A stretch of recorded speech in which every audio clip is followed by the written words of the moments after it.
Hey everyone, I hope आप सब ठीक होंगे। लास्ट वीडियो में हमने बायोलॉजिकल डाइवर्सिटी पढ़ा था और उसकी डिस्ट्रीब्यूशन पढ़ी थी डिफरेंट स्पीशीज़ की। इस वीडियो में आज हम शुरू करेंगे बायोडाइवर्सिटी, उसके लेवल्स ऑफ बायोडाइवर्सिटी जो वाइल्ड लाइफ गार्ड के सिलेबस में मेंशन किया गया है और अदर एग्ज़ाम के लिए भी है, जैसे दूसरे जिसमें जर्नल साइंस में भी ये सिलेबस बायोडाइवर्सिटी मेंशन किया गया है। तो स्टार्ट करते हैं। हमने बायोडाइवर्सिटी का थोड़ा पढ़ लिया था पहली वाली लास्ट वीडियो में, तो स्टार्ट करते हैं। What is biodiversity?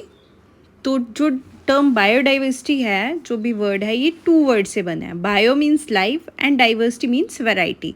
तो हम कह सकते हैं कि वैरायटी ऑफ प्लांट्स, एनिमल्स, जो भी माइक्रो ऑर्गेनिज्म एक जियोग्राफिकल एरिया में मिलते हैं, उसको बोलते हैं बायोडाइवर्सिटी। तो फर्स्ट टर्म बायोडाइवर्सिटी थी, फर्स्ट टाइम किसने यूज़ की थी? एक वाइल्ड लाइफ साइंटिस्ट थे जिसका नाम था Raymond F Dasmann in 1968 in his book. उनकी कोई बुक थी जिसका नाम था डिफरेंट काइंड ऑफ कंट्री। तो उन्होंने ये फर्स्ट टाइम ये टर्म यूज़ की थी। जो टर्म बायोडाइवर्सिटी थी वो पॉपुलराइज्ड किसने की थी? एक सोशो बायोलॉजिस्ट थे जिसका नाम था एडवर्ड विल्सन। ठीक है, ये याद रखना, ये टर्म्स जो है इंपॉर्टेंट ये एग्ज़ाम में पूछी जाती हैं। और जो टर्म थी बायोडाइवर्सिटी वो कॉइंड किसने की थी? वॉल्टर जी रोजन ने इन 1985 में, जब वो काम कर रहे थे national forum on biodiversity. Next आता है जो फादर ऑफ बायोडाइवर्सिटी हैं, वो कौन है? एडवर्ड ओ विल्सन। ठीक है, ये टर्म भी याद रखना, इम्पॉर्टेंट है एग्ज़ाम के लिए। नेक्स्ट आता है जो टर्म बायोडाइवर्सिटी हॉटस्पॉट है, वो किसने फर्स्ट टाइम दिया था, कॉइन किया था? वो है नॉर्मन मेयर्स इन 1988। ये एक ब्रिटिश इन्वायरमेंटलिस्ट थे, नॉर्मन मेयर्स। तो ये ख़त्म हो गई जो हमारी टर्म्स थी छोटी छोटी इंपॉर्टेंट।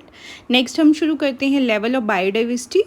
तो बायोडाइवर्सिटी के जो लेवल हैं वो मेनली 3 लेवल्स हैं। स्पीशीज़ डाइवर्सिटी,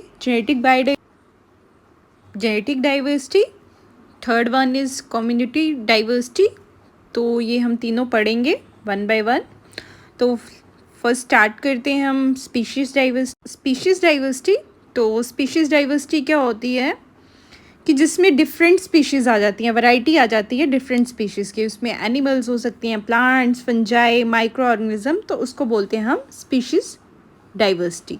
जैसे पाम ट्री आ गया, ट्रीज़ आ गए, टाइगर्स आ गए, बैक्टीरिया आ गए, एक्सेट्रा, उसको बोलते हैं डिफरेंट स्पीशीज़ आना, उसको बोलते हैं स्पीशीज़ डाइवर्सिटी। जेनेटिक डाइवर्सिटी क्या होती है? वेरिएशन जीन्स की विद इन ए स्पीशीज़। तो इसको हम एग्जांपल से समझेंगे, जैसे कि डॉग हैं, German shepherd and Labrador dog. ये क्या है तो डॉग हैं बट दिखते डिफरेंट हैं। क्यों? क्योंकि फिज़िकल ट्रेट की वजह से। ठीक है, किसकी? फिज़िकल ट्रेट की वजह से। तो इसलिए इसको कहते हैं जेनेटिक डाइवर्सिटी। और भी एग्जांपल बोल सकते हैं, जैसे डिफरेंट वैरायटीज़ होती हैं राइस की, मैंगोज़ की। इवन हम ह्यूमंस हैं, उनकी आइज़ का कलर भी डिफरेंट होता है। तो इससे हमें समझ आ गया, तो इसी को कहते हैं जेनेटिक डाइवर्सिटी। और जेनेटिक डाइवर्सिटी क्या होती है? ज़रूरी होती है healthy breeding of the species.